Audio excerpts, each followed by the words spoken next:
seeing me. I'm Dennis, so seeing you deferred all the tough questions about platform to me. So I'll try to cover some of those things in the next talk. But yeah, so my name is Dennis Kovalenko, and today I will talk about our MLOPS platform, machine learning platform, and how it enables our data scientists and ML engineers to deliver value to our customers at scale in an efficient way. A bit about me. I was one of the earliest engineers in our data platform group at Bolt. I joined also as individual contributor, and somehow now I manage people. So currently, I manage our machine learning platform team and our experimentation platform teams. And I'm passionate about things outdoors and active stuff. I love bachata, I'm really passionate about snowboarding. And originally I'm from Ukraine, and I live in Estonia. Really excited today to see some people I've met during summer at MLOPS and data science meetups. So glad that you came back to us. So we'll have more meetups, so thank you so much for remembering about us. But yeah, what are we going to talk about today? First of all, I will touch this topic why, in my opinion, growing organizations need to have common MLOps platform and tooling in the world where there are so many components and tools out there already available. And I will do an overview of ML infrastructure at Bolt, how we do approach it, which components we do have, so keywords for you to ask questions about later. And then I will zoom in into two topics I consider to be really exciting, ML observability and testing machine learning systems. And I wish that there will be more conversations about them happening in the industry and community. Let's get started. First of all, how many of you have seen this chart before? All right, some of you, that's great. Who knows where it's coming from? Okay, you raised hand first. Where? It's Google MLOps levels of maturity. Good. Maybe it was Originally it appeared in some paper. The hidden depth of machine learning systems. And you deserve the first one. Yes, thank you so much. So, you know, you have a choice. S or S. That is correct. Thanks for them. You were almost right and you were the first. Good job. But you know, in machine learning you have to be fast and correct as well. So yeah, this is hidden technical depth in machine learning systems paper. It's from 2015, and essentially it kind of kicked off the whole field of MLOps, and a lot of current solutions and platforms and systems are inspired by this. And it touched two main points, in my opinion. One is that interest rates on the technical depth in the machine learning systems is much higher than usual software engineering systems. So you know, ML systems had high interest rates before it was cool. And second part is that in mature ML systems, machine learning code is only a small part of the full solution. So there's a lot of things happening around that has to be built for you to be able to successfully run ML model in production. Today, the field is quite different. For every problem you have in the machine learning field, there are many alternatives you can choose. There are open source projects, there are startups, there is public cloud services, and so on. And it can be pretty overwhelming just to choose what to use. Of course, you can allow your teams or feature teams that build video models to just pick the best tool for the job, take whatever is out there, something they're familiar with, something they've read about on Medium recently. But what will happen if you have 50 plus projects?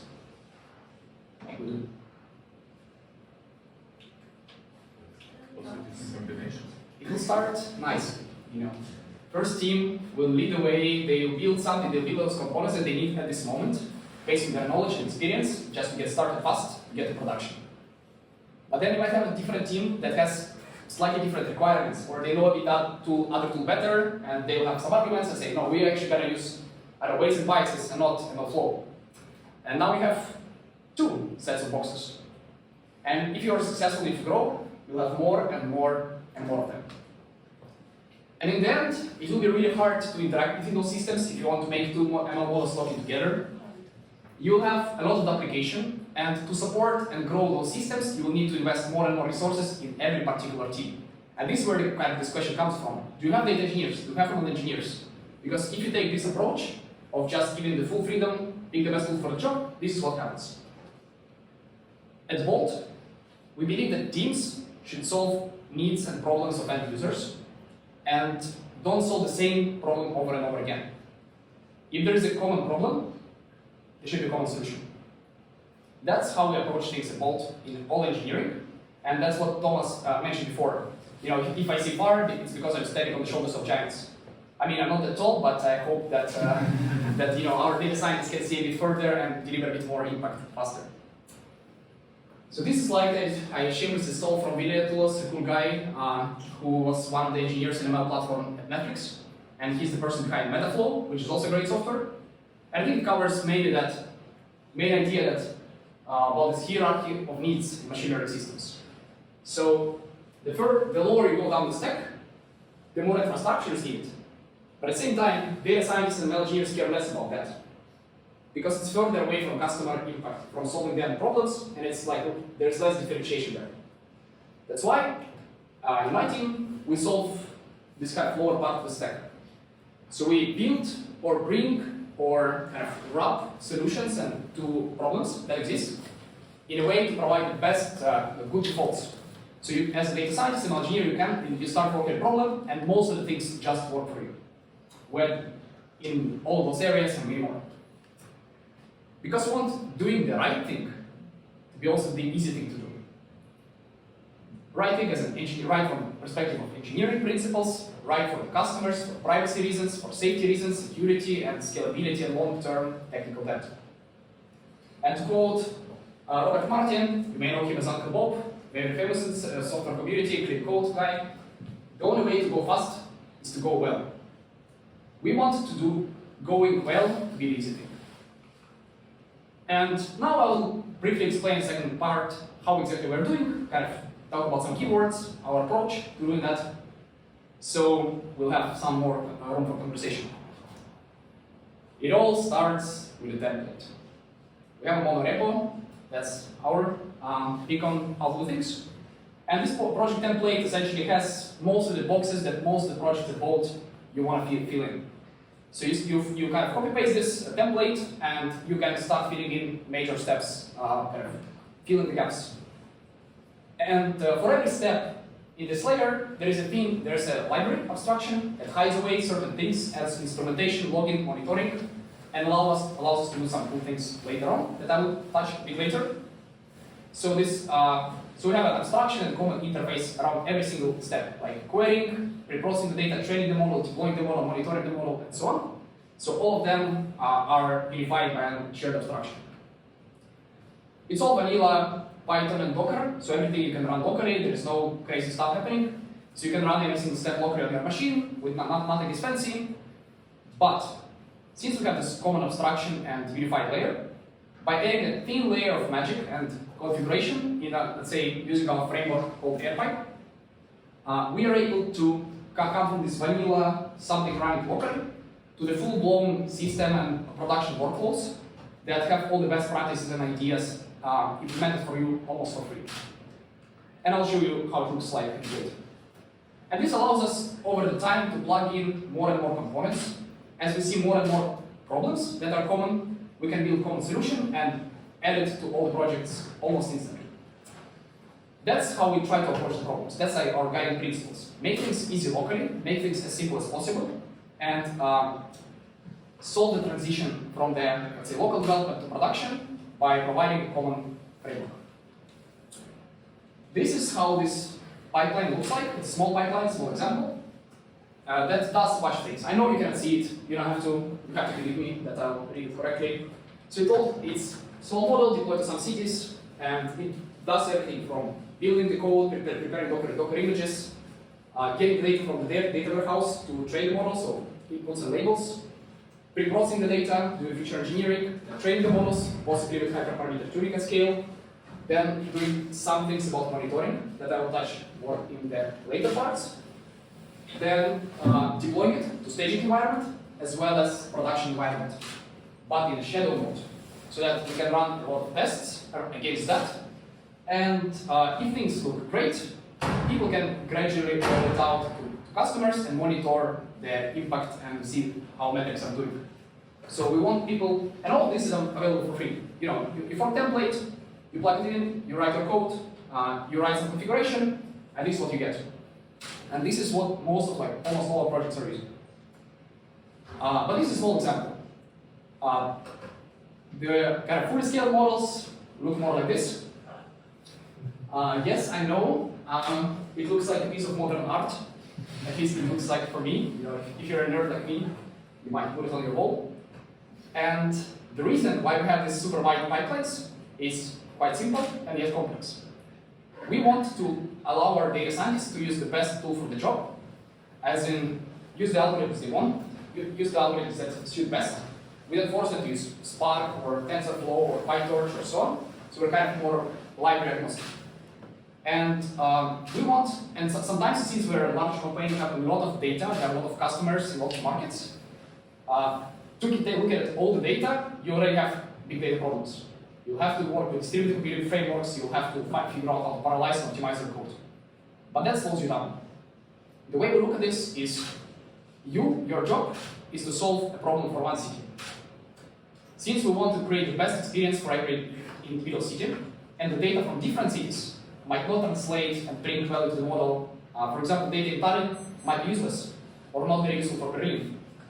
That's why your job is to write a kind of generic code that, given data from one city, you'll train a model, do predictions, and you can test it on one city. And we on the framework level can scale it out to multiple cities. This configuration will tell us, I want to run it for this amount of markets. We'll fork it, we'll pre-process data, train the data using your code essentially and your systems, and then merge it all together into a final solution that's actually deployed and affecting real users. So by doing that for more than 3 years already, we are able to, on one side, move fast as a data scientist, allow people to focus on what they're solving the actual problem and not fighting the compute and distributed system problems.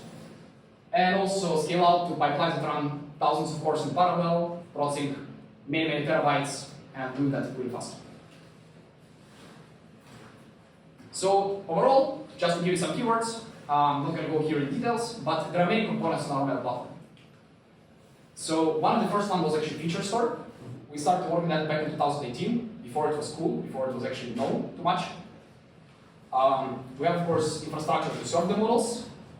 We have something called Model Invoker. I'll show you the chart of the metrics of this service, which is a kind of main gateway, abstracting away models from the rest of the backend and product teams. Really cool concept, quite easy to implement. Of course, we need to test and deploy and do all that cool stuff about code quality. Orchestration and training. AirPipe, something I've showed you before. So kind of how to get from orchestrate production pipelines and scale for all the markets. We have multiple ways to test the models. And I will touch one small of them soon. But of course, all the usual things are supported. A/B testing, that's my another team. So things for experimenting and validating the impact of your ideas and decisions. And many more.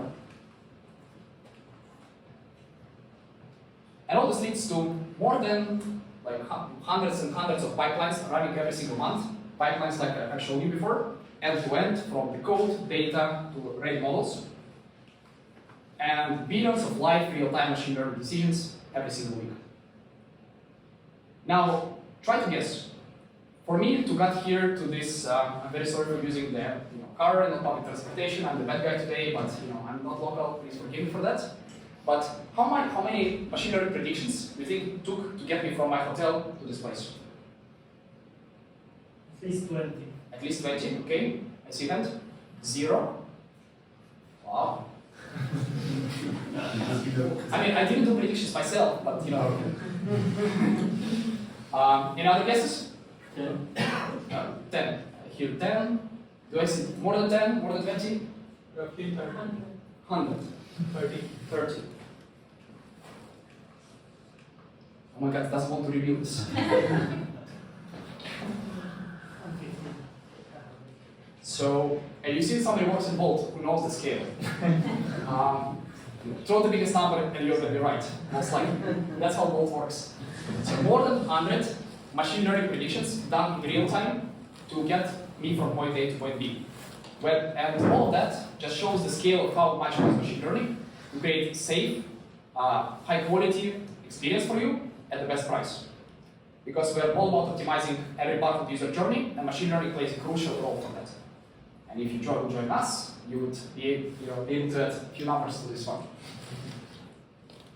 But this also meant that for us, the focus of the ML platform team and organization in general moved from getting the first version to live, to covering this production gap, getting from the notebook to production system. It moves more to how people can iterate on their models and not be slowed down. When you have millions of users touched by your model, how can you reliably roll it out and test it?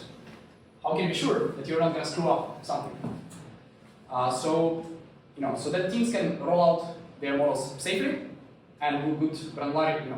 They can experiment. If they can do it safely, they can experiment. They can try new things, and more of the things will work. So there was a question: how many things failed? Were successful testing but failed in production.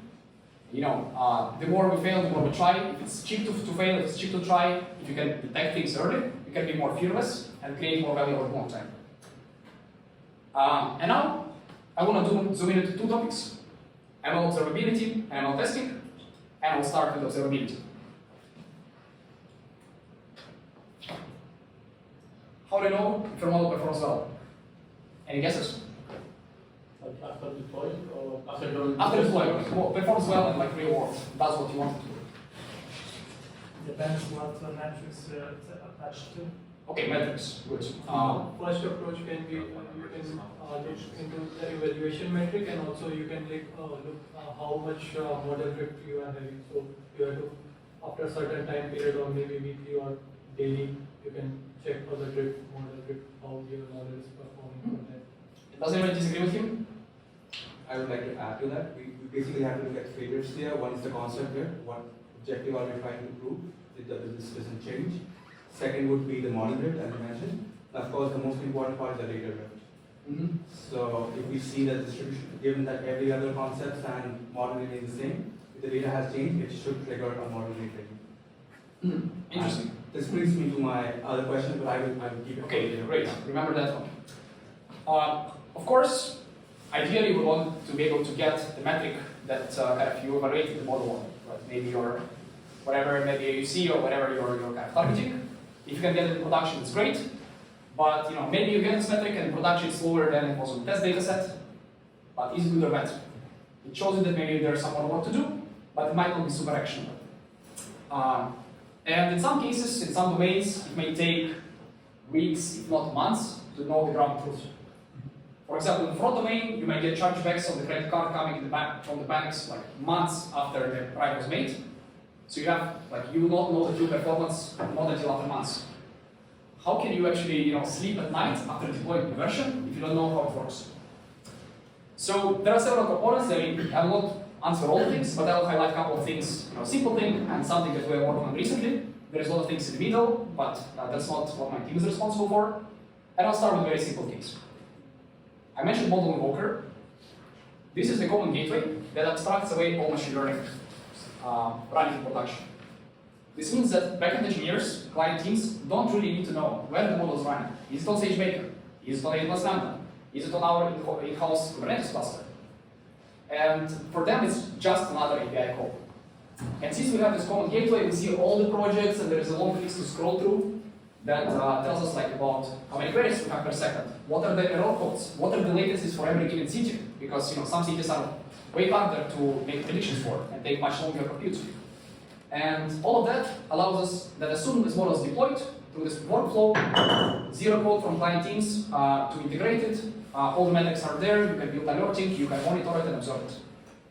Really cool. Initially, it was like the first version was implemented really fast. Over time, it has grown a bigger service, but basics are very easy. If you don't have something like that, I would totally recommend doing that. It adds a lot of value in the long run. But yes, concept drift, data drift, that was something discussed. It was something I was really passionate about when I joined the company. It took quite a while for us to get there, I have to admit. It took us quite a while. But yeah, drifts and skews are reality, whether it's lockdown and our whole city goes crazy, or there's nothing happening in the city, or seasonality or changes in the environment. They happen. But also changes happen because somebody in the company messed up. You can have some upstream issues like some teams from where the feature is being taken, like 5 microservices in front of your model, might stop setting some value, or they change the definition of that. We had one case where instead of minutes, an app started setting seconds. So if the estimate time for hour was like 3 minutes, now it became 180. Can you imagine what happened to all the pricing models and all the ETA models? It was great. It was great. So this thing do happen. Sometimes you detect them fast. Sometimes it takes months or weeks, or you don't detect them at all. So you might have missing values and expected values, but unless you have really, really strong validation on your inference layer, you will not notice that. The number will be still returned, model will work functionally. On that chart I showed before, everything will look great, but it will not be the number you want. So this is something that we definitely wanted to look into, and it's a common problem. All the models that deal with tabular data have this problem, and in our experience, it was really, really hard for teams to solve it. They didn't do that unless they had really big mess up. And this means there are hidden bugs somewhere in the systems that are not detected by anyone because nobody has time or resources to go deep into that.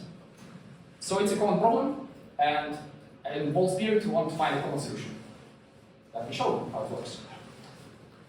We were obviously inspired by this paper from Google. Google did a lot of good papers on this whole field. It's about TensorFlow data validation. A good paper, take a read.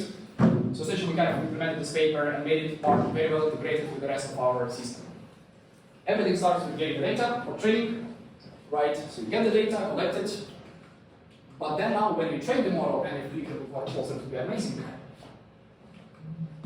When you train the model, now you not only train the model, but automatically collect the statistics about the features, both the inputs and the outputs. And once we look at them, we're able to build the automatic constraints or schema and have some kind of baseline definition of how the model and data should look like in production. Then when the model is deployed and it starts producing real data with all the real inputs and the real outputs, we can also get statistics, and we have statistics here, constraints here. Let's validate them, let's check.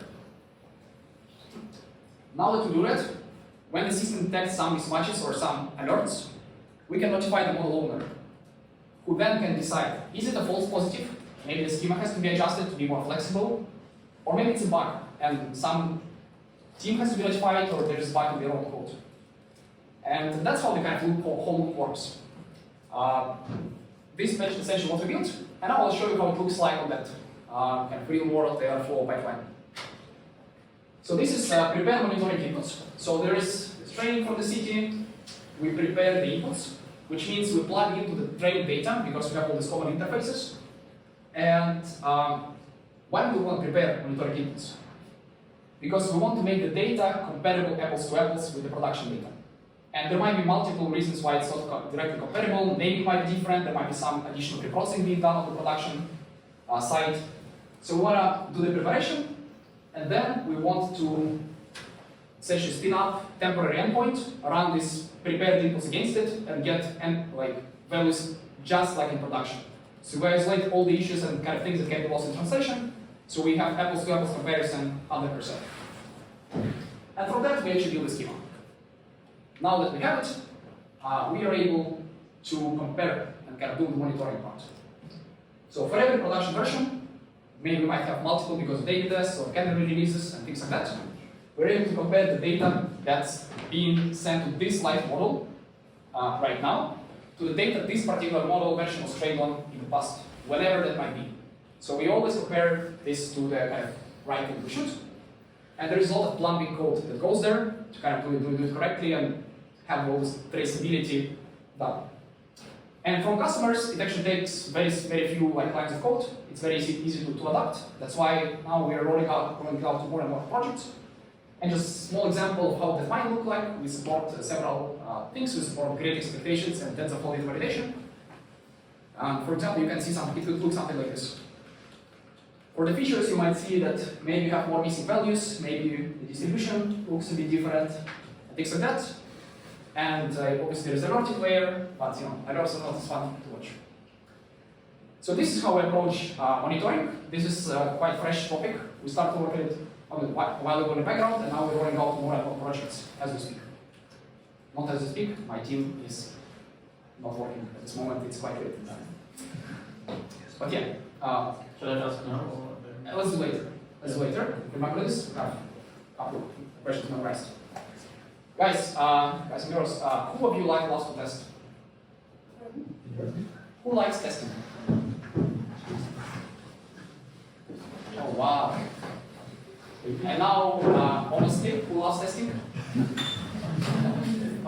right, a bit less fancy.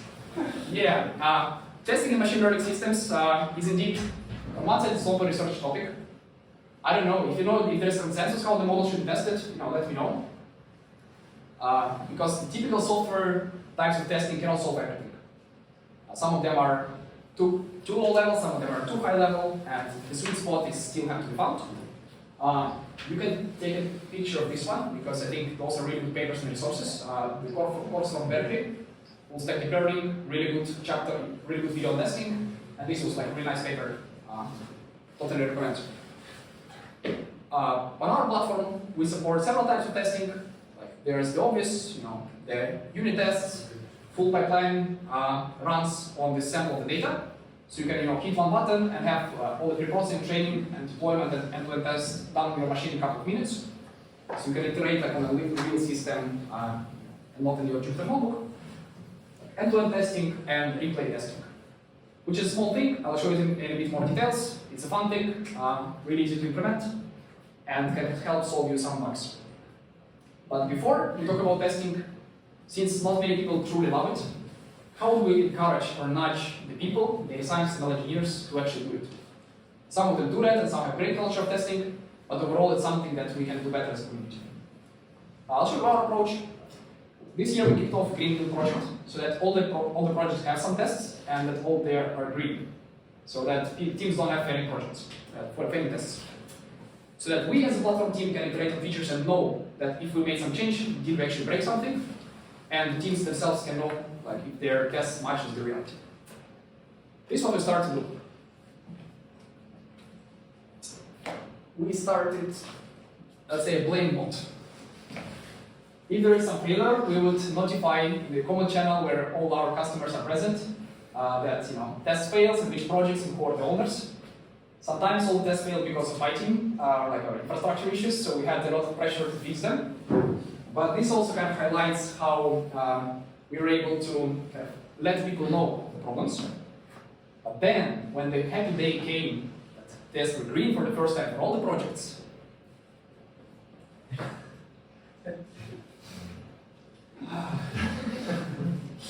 it was a great day. I'm not sure if you noticed that it's line 69 for 20. Many users thought that it's legend bug in our code, but yes, we started with that. We had a lot of messages. We were trying to encourage our users with random messages to keep the test green.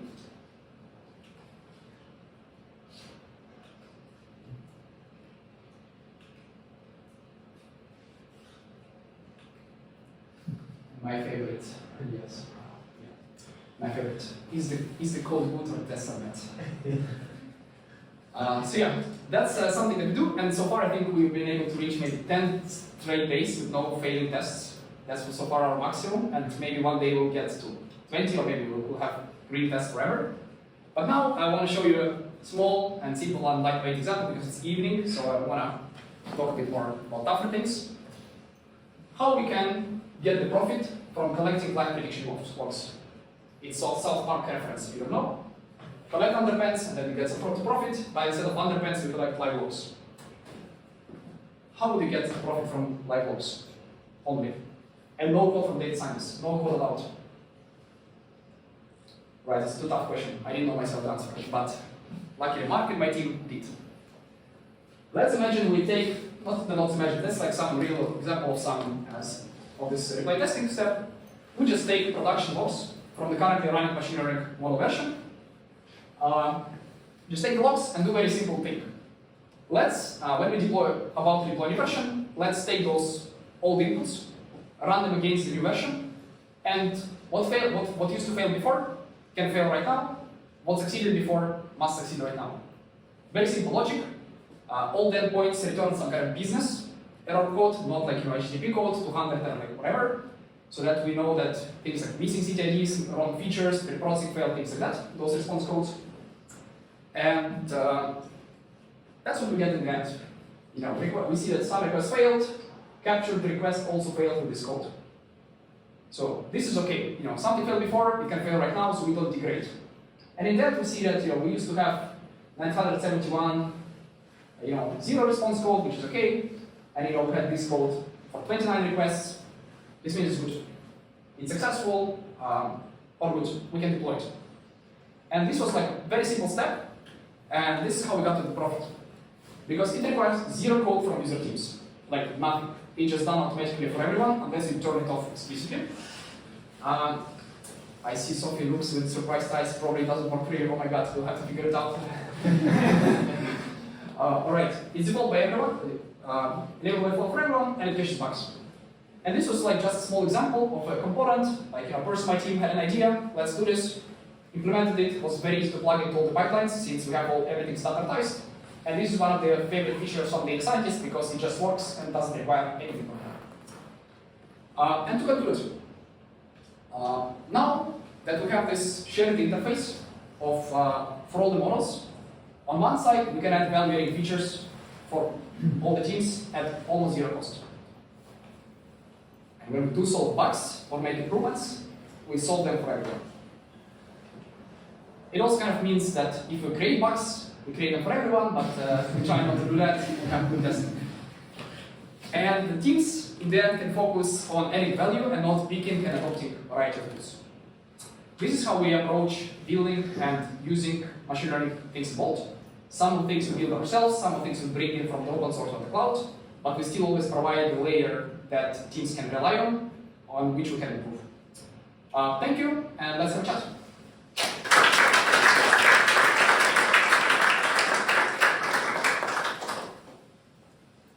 So there were some questions here. I remember. Question there. Two questions basically on here. Okay. First one about the constraints you implement. Mm-hmm. Do you implement it for all the features? And what kind of sanity checks do you implement? Is it only min, max, averages? By default, if I remember correctly, we start like the automated checks that are just done for all the features, numerical, categorical. In Great Expectations currently we have only numerical turned on. And first of all, we have in the most recent version I've seen, Great Expectations essentially creates this normal data, and for example, 5%, 95% of the values should be in this particular range. For example, like from the mean to max. So you need to store a distribution and then and that's all. There's other things, so essentially looking at the kind of, some percentiles and categorical data. For example, very noisy but very useful as well for categorical features is that is the categorical variable, let's say iOS and Android are two platforms that we support. If there's a new version, some new value there, it's an alert. It doesn't work great for some things where we have thousands of categorical features. In those cases, they could have to be turned on or tuned. Missing values and zeros, things like that. I've shown you the chart, like tracking number of zeros and number of missing, percentage of missing values. Those are the automatic things. And on top of that, like actually measuring the, let's say, distance between these distributions, using whatever, Kolmogorov, Smirnov, or KL emergence, things like that. It's more on data scientists because it's harder to get it right. So it's more like we provide a plumbing and like a function essentially in which you can do that. And that's quite easy, but like you have one data frame, another data frame, and you can do whatever you want with it. Do any checks. So some of them are done automatically, but we do this kind of get from all the different systems the correct data and transform it so that you can kind of compare apple and apple.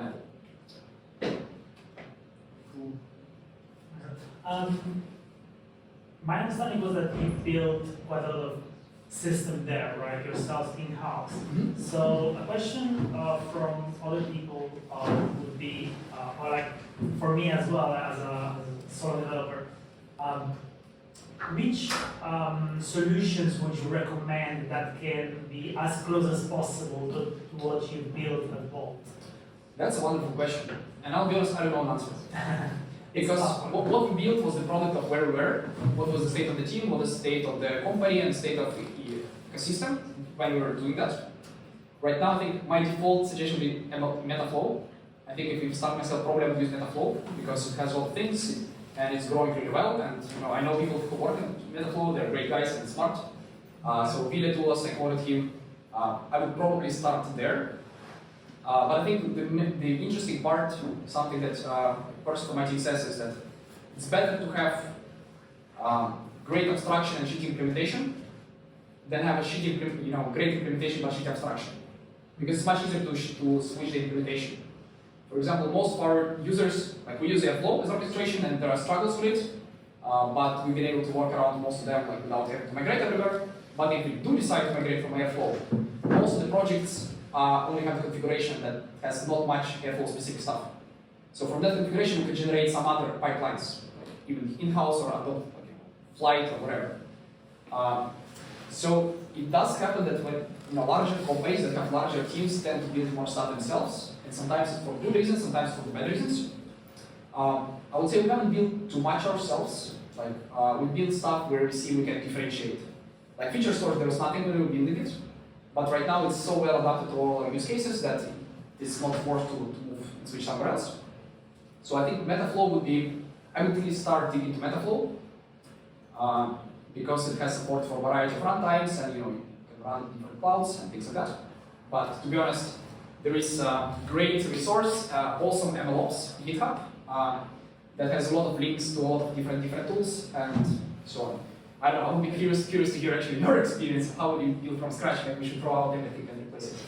And like fire half of my team. Oh, I did not say that, guys, sorry, I love you. Yeah.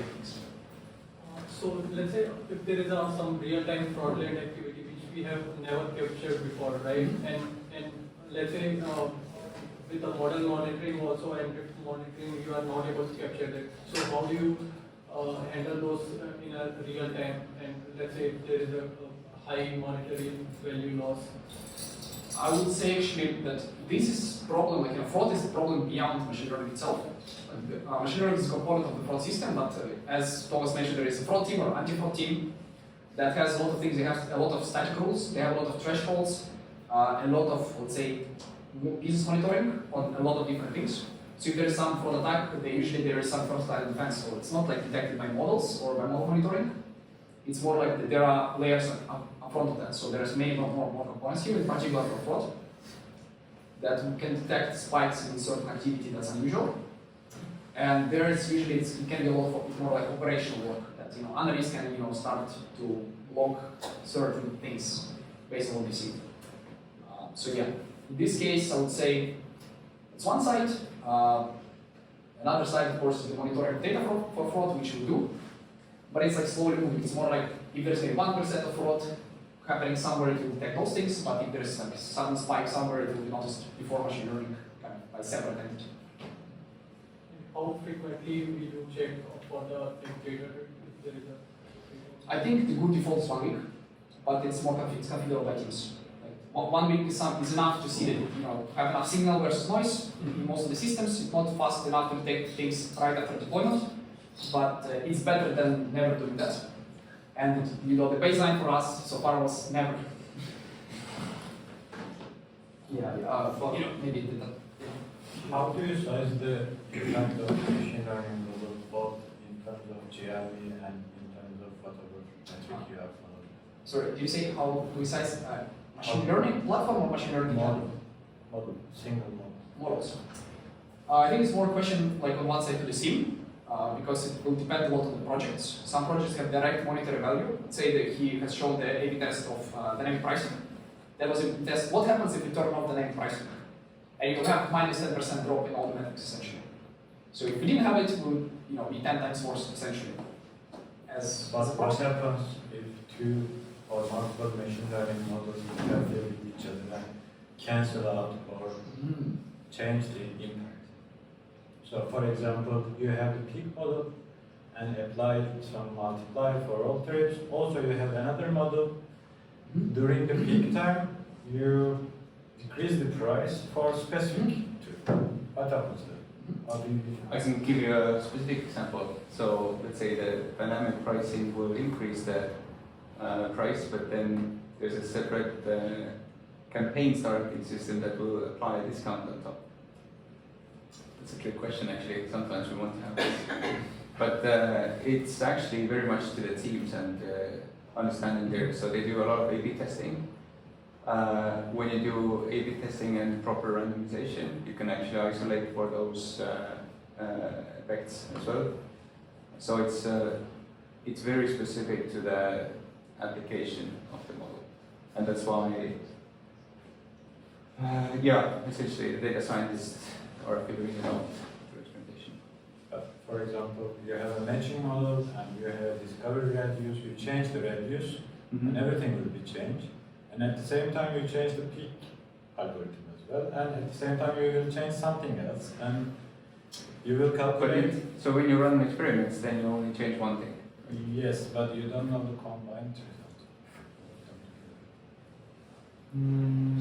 3 months later, 5 You could possibly do a multi-band arm over there, so you can have multiple changes detected at one go. I'm not sure whether there's a multi-band is happening in the experiment platform, because the change is done by one sample always detected with the other. That's how compound effect is called. I don't know. It's a good question, right? It's more, we have to talk about specifics to the algorithm, but I think generate is that everybody does A/B testing, and that helps to isolate most of the issues. In, let's say, things like a marketplace, where there are a lot of interactions happening between, let's say, riders or couriers and restaurants and so on, we have specific types of A/B tests that are quite unique, that you don't see in like typical A/B testing system on websites, and those types of tests help us to isolate effects when there are more interactions happening between, let's say, actors, or things are not truly independent. So that will be more generic answer, but then to kind of get to specifics, we'll have to talk about specific use case and kind of thinking. There are several. You had Actually, I had a question. So following up that triggering of the drift. So once a drift is detected, does it automatically re-trigger the model? So it goes. Okay. Now here's the question. There was a slide which talks about 150 models working in parallel for just an order. Now imagine that there's a drift and there's a depth of error being compounded over the model. How do you actually take care of the risks? So first of all, it's not 150 models, it's 150 predictions. Okay. One model may do multiple predictions like during the journey. Models like, Let's say 50 models. yeah. It's a good question. It's maybe not so much question about myself or to myself. I'm maybe not competent enough to answer that. I'm just a simple guy dealing with infrastructure. Yeah. But at the same time,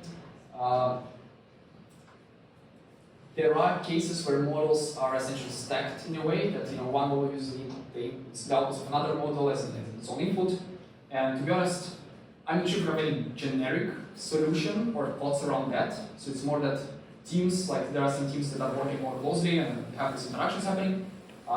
It's more on them to figure that out. And usually, again, A/B testing, you can turn it off and say, you can turn it off, isolate it.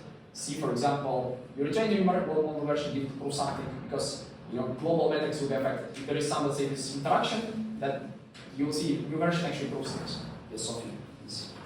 I just want to add to that. I think what is also a key component there is customer support. So, I mean, this would probably turn up as like a spike in price or ETA or whatever.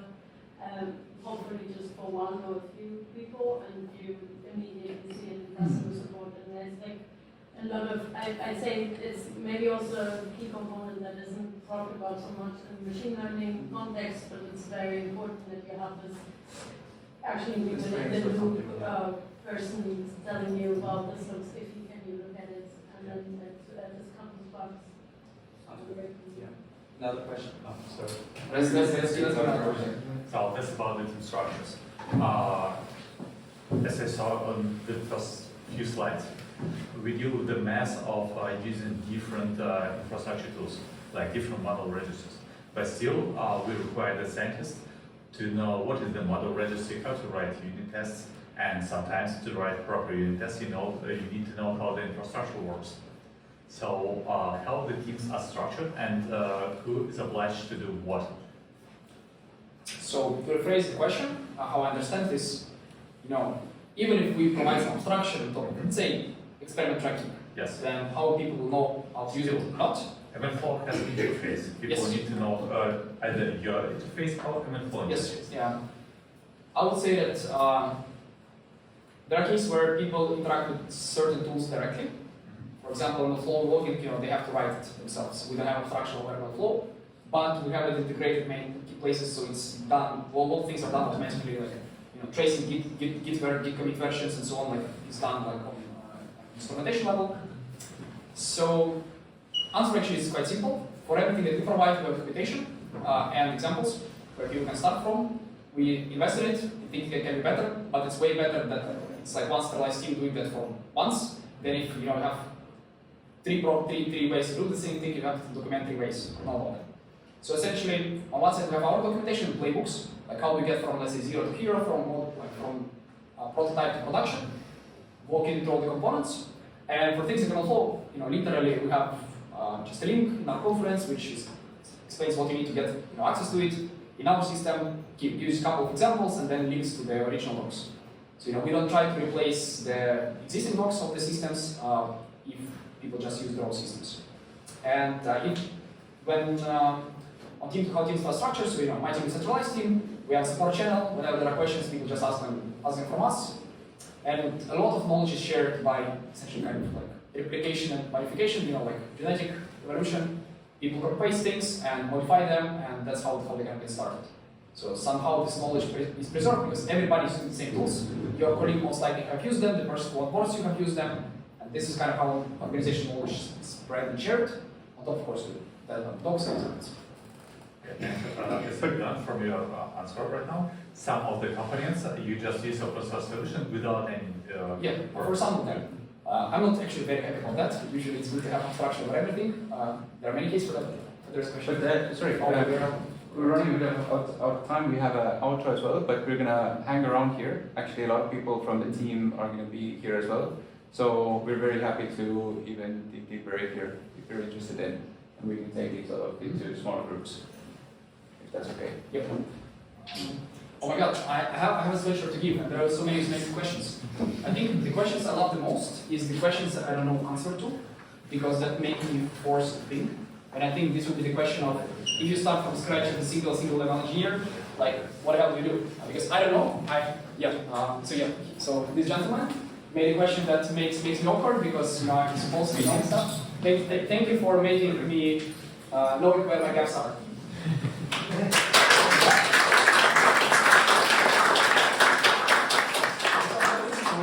See you around. See you.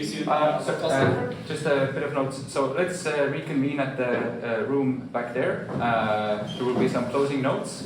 We can hang around here later on as well. There are some drinks and so on. And with people who want to stick around and see our office as well, we're going to later on go to our office for an after party, if anyone wants to join us.